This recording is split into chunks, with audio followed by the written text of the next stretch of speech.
ನಮಸ್ಕಾರ friends.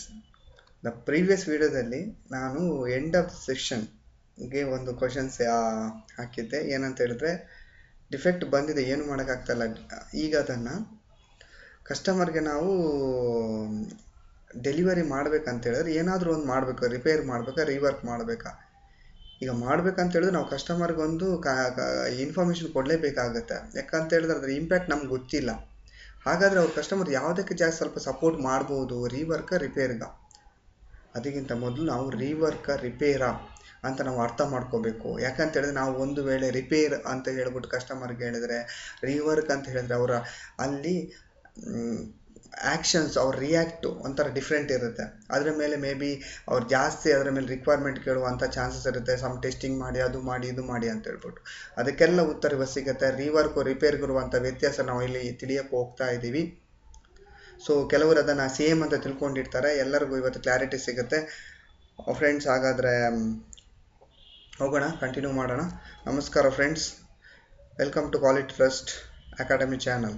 Safety first, quality must. ನನ್ನ ಹೆಸರು Ranjan Kumar. Total 12+ year experience in quality automotive ಇಂಡಸ್ಟ್ರಿಯಲ್ಲೇ.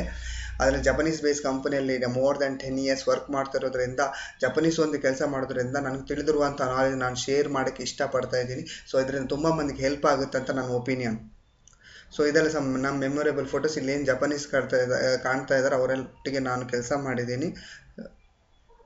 So ಇದು ಯಾವ್ಯಾವ ಡಿಪಾರ್ಟ್ಮೆಂಟಿಗೆ ಇಂಪಾರ್ಟೆಂಟು ಅಂತ ಹೇಳಿದ್ರೆ, ಇಲ್ಲಿ ನಾನು ಮೆನ್ಷನ್ ಮಾಡಿರೋ ಎಲ್ಲ ಡಿಪಾರ್ಟ್ಮೆಂಟ್ ಇಂಪಾರ್ಟೆಂಟ್ ಆಗುತ್ತೆ. PED ಅವ್ರಿಗೆ ಇಂಪಾರ್ಟೆಂಟ್ ಆಗುತ್ತೆ. ಯಾಕಂತ ಹೇಳಿದ್ರೆ ರೀವರ್ಕ್ ರಿಪೇರ್ ಅಂತ ಅವ್ರಿಗೆ ಗೊತ್ತಿಲ್ಲದಿದ್ರೆ ನೆಕ್ಸ್ಟ್ ಡೇ ಅವ್ರು ಡಿಸಿಷನ್ ತೊಗೊಳಕ್ಕಾಗಲ್ಲ. ಯಾಕಂದರೆ ರೀವರ್ಕ್ ಪ್ರೊಸೀಜರು ಡಿಫೈನ್ ಮಾಡೋದು PED ಅವ್ರು ಆಗಿರ್ತಾರೆ. ಯಾಕಂದರೆ ಅದರ ಇಂಪ್ಯಾಕ್ಟ್ ಅವ್ರಿಗೆ ಗೊತ್ತಿರುತ್ತೆ, ಪ್ರೊಡಕ್ಷನ್ ಟೀಮಿಗೆ ಗೊತ್ತಿರುತ್ತೆ. ಗೊತ್ತಿರಬೇಕು. ಯಾಕಂತ ಹೇಳಿದ್ರೆ ಅವ್ರು ಡಿಫೆಕ್ಟ್ ಜನ್ರೇಟ್ ಮಾಡಿದ್ದಾರೆ, ಅದನ್ನು ನೆಕ್ಸ್ಟ್ ಅವ್ರಿಗೆ ಎಗೇನ್ ಪ್ರೊಡಕ್ಷನ್ ಮಾಡೋಕ್ಕೆ ಎಷ್ಟು ಟೈಮ್ ಆಗುತ್ತೆ, ಅಷ್ಟು ಲೈನ್ ಸ್ಟಾಕ್ ಮಾಡೋಕ್ಕಾಗಲ್ಲ. ನೆಕ್ಸ್ಟ್ ಏನು ಆ್ಯಕ್ಷನ್ ತೊಗೋಬೇಕು, ರೀವರ್ಕ ರಿಪೇರಾ ಅಂತವರು ಅದನ್ನು ತಿಳ್ಕೊಂಡಿರಬೇಕು. ಓಕೆನಾ. ನೆಕ್ಸ್ಟ್ ಕ್ವಾಲಿಟಿ ಅವ್ರಿಗೆ ಗೊತ್ತಿರಬೇಕು. ಯಾಕಂದರೆ ಅವ್ರು ಏನೋ ರೀವರ್ಕ್ ಮಾಡಿದ್ರೆ, ರಿಪೇರ್ ಮಾಡಿದರೆ ಅದು ಯೂಸ್ ಮಾಡೋಕ್ಕಾಗುತ್ತೆ ಇಲ್ವಾ ಅಂತ ಹೇಳ್ಬಿಟ್ಟು ಕ್ವಾಲಿಟಿ ಅವರು ಡಿಸಿಷನ್ ತೊಗೋಬೇಕು. ಯಾಕಂತೇಳಿ ಅಗೇನ್ಸ್ಟ್ ದ ಡ್ರಾಯಿಂಗ್ ಆಗಿರ್ಬೋದು, ಅಗೇನ್ಸ್ಟ್ ಸಮ್ ರಿಕ್ವೈರ್ಮೆಂಟ್ ಆಗಿರ್ಬೋದು, ಅದನ್ನು ತಿಳ್ಕೊಂಡಿರ್ಬೇಕು. ಪರ್ಚೇಸ್ ಅವ್ರಿಗೆ ಇದು ಇಂಪಾರ್ಟೆಂಟು. ಪ್ರೊಕ್ಯೂರ್ಮೆಂಟ್ ಮಾಡುವಾಗ ಏನಾದರೂ ಪಾರ್ಟ್ ಡಿಫೆಕ್ಟ್ ಆಗಿದ್ರೆ ಇಮಿಡಿಯೇಟ್ ಅವರು ಸಪ್ಲೈಯರ್ ಹತ್ರ ಕಮ್ಯುನಿಕೇಷನ್ ಮಾಡಿ ಪಾರ್ಟ್ ತರ್ಸೋಕ್ಕಾಗಲ್ಲ. ಅವ್ರಿಗೂ ಲೀಡ್ ಟೈಮ್ ಬೇಕಾಗುತ್ತೆ. ಅವರು ಪ್ರೊಕ್ಯೂರ್ಮೆಂಟ್ ಮಾಡಿ ಪ್ರೊಡಕ್ಷನ್ ಮಾಡಿ ತರುವಷ್ಟಕ್ಕೆ ನಮ್ಮ ಕಸ್ಟಮರ್ ಲೈನ್ ಸ್ಟಾಪ್ ಆಗಿರ್ಬೋದು. PPC ಅವ್ರಿಗೆ ಇಂಪಾರ್ಟೆಂಟು. ಯಾಕಂದರೆ ರೀವರ್ಕ್ ಮಾಡಿ ಪಾರ್ಟ್ನ ಕಸ್ಟಮರ್ಗೆ ಡಿಸ್ಪ್ಯಾಚ್ ಮಾಡೋಕ್ಕೆ ಡಿಲೇ ಆಗೋದ್ರಿಂದ ಅವ್ರಿಗೆ ಆನ್ ಟೈಮ್ ಕಸ್ಟಮರ್ಗೆ ಡೆಲಿವರಿ ಮಾಡೋಕ್ಕಾಗಲ್ಲ. ಸ್ಟೋರ್ ಅವ್ರಿಗೆ ಇಂಪಾರ್ಟೆಂಟು. ಸ್ಟೋರಲ್ಲಿ ಮೆಟೀರಿಯಲ್ನ ಹ್ಯಾಂಡ್ಲಿಂಗ್ ಮಾಡೋದು, ರೀವರ್ಕ್ ಪ್ರಾಡಕ್ಟ್ನ ಎಲ್ಲಿ ಇಟ್ಟಿದ್ದಾರೆ, ಎಲ್ಲಿ ಇಡಬೇಕು, ರಿಪೇರ್ ಪ್ರಾಡಕ್ಟ್ ಎಲ್ಲಿರಬೇಕು, ಓಕೆ ಪ್ರಾಡಕ್ಟ್ ಎಲ್ಲಿಡಬೇಕು. ಒಂದು ವೇಳೆ ರೀವರ್ಕ್ ಆಗದೆ ಇರೋ ಪಾರ್ಟು ಕಸ್ಟಮರ್ಗೆ ಹೋದರೆ ಕಸ್ಟಮರ್ ಕ್ಲೈಮ್ ಬರುತ್ತೆ. ಸೇಲ್ಸ್ ಅವ್ರಿಗೆ ಇಂಪಾರ್ಟೆಂಟ್. ಇದೆಲ್ಲ ರೀವರ್ಕು ರಿಪೇರ್ ಎಲ್ಲ ಮಾಡೋದ್ರಿಂದ ಡೆಲಿವರಿ ಡಿಲೇ ಆಗಿಬಿಟ್ರೆ ಅವ್ನ ಪರ್ಫಾರ್ಮೆನ್ಸಲ್ಲಿ ರೇಟಿಂಗ್ ಕಡಿಮೆ ಕೊಡ್ತಾನೆ. ನೆಕ್ಸ್ಟ್ ಬಿಸ್ನೆಸ್ಗೆ ಅದು ಇಂಪ್ಯಾಕ್ಟ್ ಆಗುತ್ತೆ, ಇವರಿಗೆ ಆರ್ಡರ್ ಸಿಗದೇ ಇರ್ಬೋದು.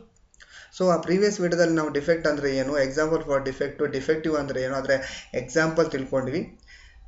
ಮತ್ತು ಅದ್ರ ಇವ್ಯಾಲ್ಯೂಟ್ ಮಾಡೋದು ಹೇಗೆ ಅಂತಲೂ ತಿಳ್ಕೊಂಡಿದ್ದೀವಿ. ಫ್ರೆಂಡ್ಸ್, ಇವತ್ತು ನಮ್ಮ ಎಜೆಂಡಾ ಬಂದು ಈ ರೀವರ್ಕು ರಿಪೇರಿಗಿರುವಂಥ ವ್ಯತ್ಯಾಸ ನಾವು ತಿಳ್ಕೋಬೇಕು. ಅದರಲ್ಲಿ ಫಸ್ಟು ರೀವರ್ಕು ಮತ್ತು ರಿಪೇರು ಯಾವ ಕ್ಲಾಸಸಲ್ಲಿ ಡಿಫೈನ್ ಆಗಿದೆ, IATF ISO ಅಲ್ಲಿ. ಓಕೆನಾ. ಯಾಕಂದರೆ ಇದು ನಿಮ್ಗೆ ಯಾವಾಗಾದರೂ ಆಡಿಟರ್ಸ್ ಕೇಳಿದಾಗ ನೀವು ಅವ್ರಿಗೆ ಎಕ್ಸ್ಪ್ಲೈನ್ ಮಾಡ್ಬೋದು, ಈ ಕ್ಲಾಸಸಲ್ಲಿ ಇದು ಅಪ್ಲಿಕೇಬಲ್ ಆಗುತ್ತೆ. ಸೊ ನಾವು ರೀವರ್ಕ್ ಮಾಡಿದ್ದೀವಿ. ಮತ್ತು ರೀವರ್ಕ್ ಅಂದರೆ ಏನು, ಅದಕ್ಕೆ ಎಕ್ಸಾಂಪಲು. ರಿಪೇರ್ ಅಂದರೆ ಏನು, ಅದಕ್ಕೆ ಎಕ್ಸಾಂಪಲ್ ನಾನು ಇಲ್ಲಿ ಎಕ್ಸ್ಪ್ಲೈನ್ ಮಾಡ್ತೀನಿ. ಫ್ರೆಂಡ್ಸ್, ಕ್ಲಾಸ್ ಅಂತ ಬಂದಾಗ IATF 16949ನಲ್ಲಿ 8.7.1.4 control of rework product ಅಂತ ಒಂದು ಪಾಯಿಂಟ್ಸ್ ಇದೆ. ಸೊ ಈ ಕ್ಲಾಸ್ ನಿಮಗೆ ನೆನಪಿರಲಿ. ಯಾಕಂದ್ರೆ ನೀವು ಯಾವಾಗಾದ್ರೂ ನೀವು ಒಂದು ರೀವರ್ಕ್ ಮಾಡಬೇಕಿದ್ರೆ ಇದನ್ನು ನೀವು ತಿಳ್ಕೊಂಡಿರಬೇಕು. ಅದು ಏನು ಹೇಳ್ತದೆ, the organisation shall utilise risk analysis methodology to assess risk in the rework process prior to as decision to rework the product.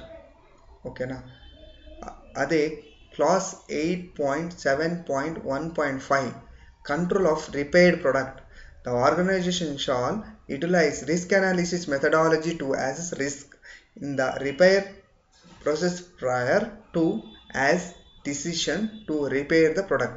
ಇಲ್ಲಿ ನೋಡಿ, ಆಲ್ಮೋಸ್ಟ್ ಸೆಂಟೆನ್ಸ್ ಸಿಮಿಲರ್ ಇದೆ, ಆದರೆ ಅಲ್ಲಿ ಒಂದು ಪಾಯಿಂಟ್ ಅಷ್ಟೇ ಚೇಂಜಸ್ ಇದೆ, ರೀವರ್ಕು ಮತ್ತು ರಿಪೇರು. ಓಕೆನಾ.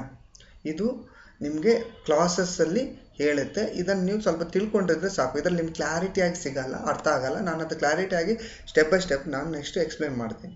ಸೊ ಹಾಗಾದರೆ ಫಸ್ಟ್ ನಾವು ರೀವರ್ಕ್ ಬಗ್ಗೆ ಫೋಕಸ್ ಮಾಡೋಣ. Rework is an action on a non conforming product or service to make it conform to the requirement.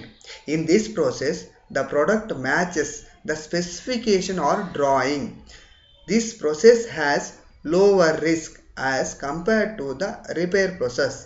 ಇನ್ನೇನು ಹೇಳುತ್ತೆ ಅಂತ ಹೇಳಿದ್ರೆ, ನೀವೇನೋ ಒಂದು ಪ್ರಾಡಕ್ಟಲ್ಲಿ ಡಿಫೆಕ್ಟ್ ಬಂದಿರ್ಬೋದು, ಅದನ್ನು ರೀವರ್ಕ್ ಮಾಡಿದ ಮೇಲೆ ಅದು ಡ್ರಾಯಿಂಗ್ ಸ್ಪೆಸಿಫಿಕೇಷನ್ಗೆ ಫುಲ್ಫಿಲ್ ಆಗಬೇಕು, ಮೀಟ್ ಆಗಬೇಕು. ಓಕೆನಾ? ರೀವರ್ಕ್ ಒಂದು ಲೋ ರಿಸ್ಕು. ಫಾರ್ ಎಕ್ಸಾಂಪಲು, ನಿಮ್ಮ ಒಂದು ಪ್ರಾಡಕ್ಟಲ್ಲಿ ಬರ್ರ್ ಬಂದಿದೆ. ಬರ್ರ್ ಬಂದಾಗ ಏನಾಗ್ತದೆ, ಡೈಮೆನ್ಷನ್ ಅದು ಬರ್ ಮೇಲೆ ಕೂತ್ಕೊಂಡಾಗ ಅಂಡರ್ ಸೈಜು ಕಾಣ್ಬೋದು, ಓವರ್ ಸೈಜು ಇರ್ಬೋದು, ಏನೋ ಒಂದು ಡಿಫೆಕ್ಟ್ ಕಾಣ್ತಾ. ರೀವರ್ಕ್ ಮಾಡಿದ ಮೇಲೆ ಬರ್ ರಿಮೂವ್ ಮಾಡ್ತೀವಲ್ಲ ಡಿ ಬರ್ರಿಂಗಲ್ಲಿ, ಆಗ ನಿಮಗೆ ಮೆಜರ್ ಮಾಡಿದಾಗ ವಿದಿನ್ ದ ಸ್ಪೆಸಿಫಿಕೇಷನ್ ಬಂತ ಹೇಳಿದ್ರೆ ಆ ಪ್ರಾಡಕ್ಟ್ ನಾವು ಮೀಟ್ ಆಗಿದೆ, ರಿಕ್ವೈರ್ಮೆಂಟ್ಗೆ ಮೀಟ್ ಆಗಿದೆ ಅಂತ ನೀವು ಜಡ್ಜ್ಮೆಂಟ್ ತೊಗೋಬೋದು. ಇದು ಲೋವರ್ ರಿಸ್ಕು, ಯಾಕಂದರೆ ನೀವು ಸ್ಪೆಸಿಫಿಕೇಷನ್ ಮೀಟ್ ಮಾಡ್ತಾ ಇದ್ದೀರಾ. ಇನ್ನೊಂದು ಎಕ್ಸಾಂಪಲು, ಈಗ 100 mm ಲೆಂತ್ ಕಾಂಪೊನೆಂಟ್ ರಿಕ್ವೈರ್ಮೆಂಟ್ ಇದೆ, ಸ್ಪೆಸಿಫಿಕೇಷನ್ 100 mm ± 0.1, ಆದರೆ ಬಂದಿರೋ ಪ್ರಾಡಕ್ಟ್ 120 mm ಬಂದಿದೆ. ಓಕೆನಾ? ಪ್ರಾಡಕ್ಟ್ ಜನ್ರೇಟ್ ಆಗಿದೆ, ಒಂದು 50 ನಂಬರ್ 60 ನಂಬರ್ ಆಗಿದೆ. ಇದನ್ನು ಏನು ಮಾಡ್ತಾರೆ, ಈಗ ಮಿಷಿನಿಂಗ್ ಮಾಡಿಬಿಟ್ಟು ಅದನ್ನು 100 mm ತಂದುಬಿಟ್ಟು ವಿದಿನ್ ಸ್ಪೆಸಿಫಿಕೇಷನ್ ಮೈಂಟೈನ್ ಮಾಡ್ತಾರೆ. ಆಗ ಇದು ರೀವರ್ಕ್, ಯಾಕಂದರೆ ನಮ್ಮ ಪ್ರಾಡಕ್ಟ್ ಸ್ಪೆಸಿಫಿಕೇಷನ್ಗೆ ಮೀಟ್ ಆಗಿದೆ. ಓಕೆನಾ? ಈಸಿಯಾಗಿ ಅಂಡರ್ಸ್ಟ್ಯಾಂಡಿಂಗ್ ಆಗಿರ್ಬೋದು. ಇನ್ನೊಂದು ಬೇಸಿಕ್ ಎಕ್ಸಾಂಪಲ್ ಕೊಡ್ತೀನಿ. ನೀವು ಪೆಟ್ರೋಲ್ ಬಂಕ್ಗೆ ಪೆಟ್ರೋಲ್ ಹಾಕೋಕೆ ಹೋಗ್ತೀರಾ, ಅಲ್ಲೇ ಪಕ್ಕದಲ್ಲಿ ಫ್ರೀ ಏರ್ ಅಂತ ಹಾಕಿರ್ತಾರೆ. ನೀವು ಅಂದರೆ ಟೈರ್ಗೆ ಗಾಳಿ ತುಂಬಿಸ್ಬೋದು, ಫ್ರೀಯಾಗಿಂತ ಹಾಕಿರ್ತಾರೆ. ನೀವು ಹೋಗ್ತೀರಾ, ನಿಮ್ಮ ಗಾಳಿ ಕಡಿಮೆ ಇದೆಯೋ ಜಾಸ್ತಿ ಅಂತಿರಲ್ಲ, ಕಡಿಮೆ ಆಗಿರುತ್ತೆ. ಸ್ವಲ್ಪ ನಿಮ್ಮ ಟೈರ್ ಸ್ವಲ್ಪ ಏನಾಗಿರುತ್ತೆ, ರೆಡ್ಯೂಸ್ ಆಗಿರುತ್ತೆ, ಅದು ಸ್ವಲ್ಪ ಏರೆಲ್ಲ ಕಡಿಮೆ ಆಗಿಬಿಟ್ಟು ಸ್ವಲ್ಪ ಪಂಚರ್ ಆಗಿರಲ್ಲ, ಪಂಚರ್ ಥರ ಸ್ವಲ್ಪ ಕಾಣ್ತಾ ಇರುತ್ತೆ. ನೀವು ಹೋಗ್ತೀರಾ, ಏರ್ ಹಾಕ್ಸ್ತೀರಾ, ಅವನು ಏರ್ ಹಾಕ್ತಾನೆ, ಅಲ್ಲಿ ಒಂದು ಸೆಟ್ ಮಾಡ್ತಾನೆ, ಒಂದು ಪ್ರೆಷರ್ನ ಸೆಟ್ ಮಾಡ್ತಾನೆ. ಹಾಕಿದ್ಬಿಟ್ಟು ಟಿ ಟಿ ಅಂತ ಸೌಂಡ್ ಬರುತ್ತೆ. ಓಕೆನಾ? ಅಲ್ಲಿ ಆ ಸ್ಪೆಕ್ಕಿಗೆ ಮೀಟ್ ಆಗಿದೆ ಅಂತ ಹೇಳ್ಬಿಟ್ಟು, ಈಗ ಮುಂದ್ಗಡೆ 27, 22, 25 ಅಂತ ಸೆಟ್ ಮಾಡಿರ್ತಾನೆ ಫ್ರಂಟ್ ಟೈರ್ಗೆ ಮತ್ತು ಬ್ಯಾಕ್ ಟೈರ್ಗೆ. ಇಲ್ಲಿ ಏನಾಯಿತು, ಅವನು ಸ್ಪೆಕ್ಕಿಗೆ ಮೀಟ್ ಮಾಡಿ ಕೊಟ್ಟಿದ್ದಾನೆ. ಓಕೆನಾ? ಗಾಳಿ ತುಂಬಿಸಿದ್ದಾನೆ, ಆ ಸ್ಪೆಕ್ಗೆ ಮೀಟ್ ಆಯಿತು.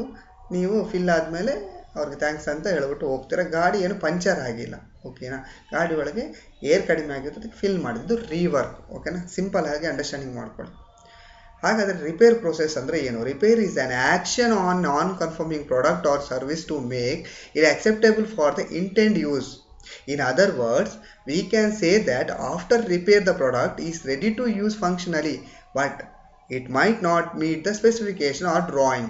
This process has high risk as compared to the rework process. For example, ನೀವು ಬೈಕಲ್ಲಿ ಹೋಗ್ತಾ ಇರ್ತೀರಾ, 1 ಕಿಲೋಮೀಟ್ರಲ್ಲಿ ನಿಮ್ದು ಒಂದು ಯಾವುದೋ ಬೈಕ್ ಗ್ಯಾರೇಜ್ ಇದೆ, ಅದ್ರ ಹಿಂದೆ ನಿಮ್ಮ ಗಾಡಿ ಸ್ವಲ್ಪ ಕೆಟ್ಟು ಹೋಗ್ಬಿಡ್ತು, ಏನೋ ಒಂದು ಪಂಚರ್ ಆಗಿಬಿಡ್ತು. ಓಕೆನಾ? ಆಗ ನೀವು ಏನು ಮಾಡ್ತೀರಾ, ಥಿಂಕ್ ಮಾಡ್ತೀರಾ, ಹೇಗಾದರೂ ಮಾಡಿ 1 ಕಿಲೋಮೀಟ್ರ್ ನಾನು ಹೋದರೆ ಸಾಕಪ್ಪ ಅಂತ ನೀವು ಒಂದು ಅಂದ್ಕೊಳ್ತೀರಾ. ಏನೋ ಒಂದು ಸ್ವಲ್ಪ ಏನಾದರೂ ಅದಕ್ಕೆ ಸ್ವಲ್ಪ ಗಾಳಿ ತುಂಬಿಸಿ 1 ಕಿಲೋಮೀಟ್ರ್ವರೆಗೆ ಹೋಗುವಾಗೆ ಆದರೆ ಸಾಕು ಅಂದರೆ ನಿಮ್ಗೆ ಫಂಕ್ಷನ್ ಆಗಬೇಕಷ್ಟೇ. ಅಲ್ಲಿ ನಿಮ್ಮ ಸ್ಪೆಸಿಫಿಕೇಷನ್ ಮೀಟ್ ಆಗಿದ್ರು ಪರವಾಗಿಲ್ಲ, ನಿಮ್ಗೆ ಅಲ್ಲಿವರೆಗೂ ರೀಚ್ ಆಗಬೇಕಷ್ಟೇ. ಓಕೆನಾ? ಇಲ್ಲಿ ಫಂಕ್ಷನ್. ಓಕೆನಾ? ಫಂಕ್ಷನ್ಗೆ ಯೂಸ್ ಮಾಡುವಂಥದ್ದು. ಫಾರ್ ಎಕ್ಸಾಂಪಲ್ ನಾನು ಮಿಷಿನಿಂಗ್ ಕೊಡ್ತೀನಿ. ಫಾರ್ ಎಕ್ಸಾಂಪಲು ಒಂದು ಲೆಂತ್ ರಿಕ್ವೈರ್ಮೆಂಟ್ 100 mm, ಆದರೆ ಅವನೇನು ಮಾಡಿದ್ರೆ 50 mm ಕಟ್ ಮಾಡಿಬಿಟ್ಟಿದ್ದಾನೆ. ಒಂದು 100 ಪಾರ್ಟ್ನ ಕಸ್ಟಮರ್ಗೆ 100 ಪಾರ್ಟು ಬೇಕು, ಅವ್ನಿಗೆ ಖಾಲಿ ಫಂಕ್ಷನ್ಗೆ ಫಿಟ್ ಮಾಡೋಕ್ಕಷ್ಟೇ ಬೇಕಾಗಿದೆ. ಅವನೇನು ಮಾಡ್ತಾನೆ, 2 ಕಾಂಪೊನೆಂಟ ವೆಲ್ಟ್ ಹೊಡೆದ್ಬಿಟ್ಟು ಸ್ವಲ್ಪ ಮಿಷಿನಿಂಗ್ ಮಾಡಿಬಿಟ್ಟು ಆ ಸ್ಪೆಸಿಫಿಕೇಷನ್ಗೆ ಮೀಟ್ ಮಾಡಿ ಕೊಡ್ತಾನೆ. ಆದರೆ ಅವನು ಟೆಂಪ್ರವರಿ ಯೂಸಿಗೆ, ಅದು ಯಾವಾಗ ಬ್ರೇಕ್ ಆಗುತ್ತೆ ಅಂತ ಗೊತ್ತಿಲ್ಲ, ಅಲ್ಲಿ ಏನು ಫೋರ್ಸ್ ಅಪ್ಲೈ ಆಗಿಬಿಟ್ಟು ಯಾವಾಗ ಕಟ್ ಆಗುತ್ತೆ ಅಂತ ನಾವು ಅದನ್ನು ಡಿಸೈಡ್ ಮಾಡೋಕ್ಕಾಗಲ್ಲ. Okay friends? ಸೊ ಇಲ್ಲಿ ನಿಮ್ಗೆ ಗೊತ್ತಾಯಿತು ರಿಪೇರ್ ಮತ್ತು ರೀವರ್ಕ್ ಇರುವಂಥ ವ್ಯತ್ಯಾಸ. ಫಾರ್ ಇನ್ನೊಂದು ಎಕ್ಸಾಂಪಲ್ ಹೇಳ್ತೀನಿ. ಸೊ ರಿಪೇರ್ ಪ್ರೊಸೆಸ್ ಅಂತ ಬಂದಾಗ ನಿಮ್ಮ ವೆಹಿಕಲ್ ಅಂತಲೇ ಬರೋ 2 ವೀಲರ್ 4 ವೀಲರ್ ಯಾವುದೇ ಆಗಿರ್ಬೋದು, ಗಾಡಿ ಪಂಚರ್ ಆಗ್ಬೋದು. ಪಂಚರ್ ಆಗಿದ್ಮೇಲೆ ಅದಕ್ಕೆ ಏನು ಮಾಡ್ತೀರಾ, ಪ್ಯಾಚಸ್ ಹಾಕಿಸಿ ಮತ್ತು ಸ್ವಲ್ಪ ದಿವಸ ಯೂಸ್ ಮಾಡ್ಬೋದು. ಟಯರ್ನೇ ಬಿಸಾಕ್ಬೇಕಂತ ಏನೂ ಇಲ್ಲ. ಪಂಚರ್ ಹಾಕಿ ಒಂದು 10 ದಿವಸನ 20 ದಿವಸನ ಒಂದಿಷ್ಟು ದಿವಸ ಅಂತ ಯೂಸ್ ಮಾಡೋಕ್ಕಾಗತ್ತೆ. ಸೊ ಇದು ರಿಪೇರ್. ಓಕೆನಾ? ಯು ಅಂಡರ್ಸ್ಟ್ಯಾಂಡ್ ಅಲ್ಲ? ಹಾಗಾದರೆ ಡಿಫ್ರೆನ್ಸ್ ಅಂತ ತಿಳ್ಕೊಳ್ಳೋಣ. ರೀವರ್ಕ್ ಮತ್ತು ರಿಪೇರ್ಗಿರುವಂತಹ ಫೈನಲ್ ಕನ್ಕ್ಲೂಷನ್ ಇದು. After rework product is 100% conform with the specification. Rework ಅಂದರೆ ಸ್ಪೆಸಿಫಿಕೇಶನ್ ಮೀಟ್ ಆಗಬೇಕು. ರೀವರ್ಕ್ ಮಾಡಿದ ಮೇಲೆ ಡ್ರಾಯಿಂಗ್ ಸ್ಪೆಸಿಫಿಕೇಶನ್ ಮೀಟ್ ಆಗಬೇಕು. ರಿಪೇರ್ ಬಂದು intend use, that means function wise run ಆದರೆ ಸಾಕು. ಒಂದು ಟೆಂಪರವರಿಗೆ ಆಗಿರ್ಬೋದು, ರನ್ ಆದರೆ ಸಾಕು. ಓಕೆನಾ. Prior approval from customer is not required if customer has not mentioned in the customer specific requirement.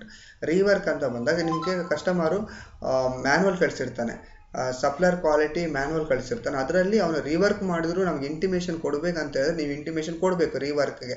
ನಾವು ಈ ಥರ ರೀವರ್ಕ್ ಮಾಡಿ ಕಳಿಸ್ತಾ ಇದ್ವಿ, ನಮ್ಮ ಹತ್ರ ಡಿಫೆಕ್ಟ್ ಬಂದಿದೆ, ನಾವು ಅದನ್ನು ರಿಜೆಕ್ಟ್ ಮಾಡೋಕ್ಕಾಗಲ್ಲ ಸರ್, ಅದು ರೀವರ್ಕ್ ಮಾಡಿದರೆ ಓಕೆ ಆಗುತ್ತೆ ಅಂತ ಹೇಳಿದರೆ ಅವರು ಕೂಡ ಸಪೋರ್ಟ್ ಮಾಡ್ತಾರೆ. ಆದರೆ ನೀವು ಇನ್ಫಾರ್ಮೇಷನ್ ಕೊಡಬೇಕು, ಟ್ರೆಸಬಿಲಿಟಿ ಮೇಂಟೈನ್ ಮಾಡಬೇಕು. ಅದೇ ರಿಪೇರ್ ಅಂತ ಹೇಳಿದ್ರೆ ಅಲ್ಲಿ ನೀವು ಕಸ್ಟಮರ್ ಡಿಫೈನ್ ಮಾಡಿದ್ರು ನೀವು ಕಮ್ಯುನಿಕೇಷನ್ ಕೊಡಲೇಬೇಕು. ಯಾಕಂದರೆ ಅದು ನಾಳೆ ಹೋಗ್ಬಿಟ್ಟು ಫೀಲ್ಡ್ ಕಂಪ್ಲೇಂಟ್ ಆಗಿಬಿಟ್ಟು ಆಕ್ಸಿಡೆಂಟ್ ಆಯಿತು, ಸೇಫ್ಟಿ ಇಶ್ಯೂ ಆಯಿತು ಅಂತ ಹೇಳಿದ್ರೆ ಇದು ಮೇಜರ್ ಕನ್ಸರ್ನ್ ಆಗುತ್ತೆ. ನಿಮ್ಮ ಕಂಪನಿನೂ ಕೂಡ ಬ್ಯಾಂಕ್ರಪ್ಟ್ ಆಗುವ ಚಾನ್ಸಸ್ ಇರುತ್ತೆ. ಓಕೆನಾ. ಹಾಗಾದರೆ rework process is A lower risk, repair process higher risk. ಯಾಕಂದರೆ ಲೋವರ್ ರಿಸ್ಕ್ ಅಂತಂದರೆ ಸ್ಪೆಸಿಫಿಕೇಶನ್ ಮೀಟ್ ಆಗ್ತಾ ಇದೆ, ಇದಂದರೆ ಸ್ಪೆಸಿಫಿಕೇಶನ್ ಮೀಟ್ ಆಗಲ್ಲ, ಖಾಲಿ ಫಂಕ್ಷನ್ ಟೆಂಪ್ರವರಿ ಫಂಕ್ಷನ್ಗೆ ಯೂಸ್ ಆಗ್ತಾ ಇದೆ ಅಷ್ಟೇ. ಎಕ್ಸಾಂಪಲ್ ಇನ್ನೊಂದ್ಸಲ air filling into the tyre for the operational use. ಇಲ್ಲೇನಂದರೆ patch adding to the puncture tyre for the functional. Okay, function use ಮಾಡೋಕ್ಕೋಸ್ಕರ ಯಾವುದು ರಿಪೇರ್. ಸೊ ಹಾಗಾದರೆ ನೆಕ್ಸ್ಟ್ ವಿಡಿಯೋ ಏನಂತ ಹೇಳಿದರೆ, ಹೇಗೋ ನಾವು ರೀವರ್ಕ್ ಮಾಡಿದ್ವಿ, ಕಾಂಪೊನೆಂಟ್ನ ಕಸ್ಟಮರ್ ಕಳಿಸಿದ್ವಿ, ಅವರ ಅಪ್ರೂವಲ್ ಆದಮೇಲೆ ಈ ರೀವರ್ಕ್ ಬರೋಕ್ಕೆ ಕಾರಣ ಏನು? ಡಿಫೆಕ್ಟಿವ್. ಹಾಗಾದರೆ ಈ ಡಿಫೆಕ್ಟ್ನ ನಾನು ಈಸಿಯಾಗಿ ನಾನು ಎಕ್ಸ್ಪ್ಲೇನ್ ಮಾಡ್ಬೇಕು ಮ್ಯಾನೇಜ್ಮೆಂಟ್ಗೆ ಆಗಿರ್ಬೋದು, ಕಸ್ಟಮರ್ಗೆ ಆಗಿರ್ಬೋದು. ಕಸ್ಟಮರ್ ಕೇಳ್ತಾನೆ ಈ ರೀವರ್ಕ್ ಬರೋಕ್ಕೆ ನಿಂಗೆ ರೀಸನು ಈ ಡಿಫೆಕ್ಟ್ ಏನಂತ ನನಗೆ ಅದು ಎಕ್ಸ್ಪ್ಲೇನ್ ಮಾಡು. ಈಸಿಯಾಗಿ ಅವ್ರಿಗೆ ಅಂಡರ್ಸ್ಟ್ಯಾಂಡಿಂಗ್ ಮಾಡಬೇಕಂತ ಹೇಳಿದ್ರೆ 5W1H ಅದರಲ್ಲಿ ಪ್ರಾಬ್ಲಮ್ನ ಡಿಸ್ಕ್ರೈಬ್ ಮಾಡೋದು ತುಂಬ ಈಸಿ, ಎಲ್ರಿಗೂ ಈಸಿಯಾಗಿ ಅಂಡರ್ಸ್ಟ್ಯಾಂಡಿಂಗ್ ಆಗುತ್ತೆ. ನೀವು ಎಕ್ಸ್ಪ್ಲೈನ್ ಮಾಡಿದಾಗ ಒಂದು ಕ್ಲಾರಿಟಿ ಸಿಗುತ್ತೆ, ಅವರು ಕೂಡ ಥಿಂಕ್ ಮಾಡ್ತಾರೆ ಪರವಾಗಿಲ್ಲ, is the good knowledge person ಅಂತ ಥಿಂಕ್ ಮಾಡ್ತಾರೆ. ಓಕೆ ಫ್ರೆಂಡ್ಸ್, ಐ ಥಿಂಕ್ ಇವತ್ತು ನಿಮಗೆ ವಿಡಿಯೋ ಕ್ಲಾರಿಟಿ ಸಿಕ್ಕಿದೆ. ಸೊ ನೆಕ್ಸ್ಟ್ ವಿಡಿಯೋದಲ್ಲಿ ನಾನು 5W1H ಅಂದರೆ ಏನು ಅಂತ ನಾನು ಹೇಳ್ತೀನಿ. ಸೊ ನನ್ನ ವಿಡಿಯೋ ನಿಮಗೆ ಲೈಕ್ ಆಗಿದ್ದರೆ ಸಬ್ಸ್ಕ್ರೈಬ್ ಮಾಡಿ ಮತ್ತು ಬೆಲ್ಲೈಕನ್ನ ಪ್ರೆಸ್ ಮಾಡಿ. ನೆಕ್ಸ್ಟ್ ವಿಡಿಯೋ ಇಮಿಡಿಯೇಟ್ ನಿಮಗೆ ರೀಚ್ ಆಗುತ್ತೆ. So thank you so much.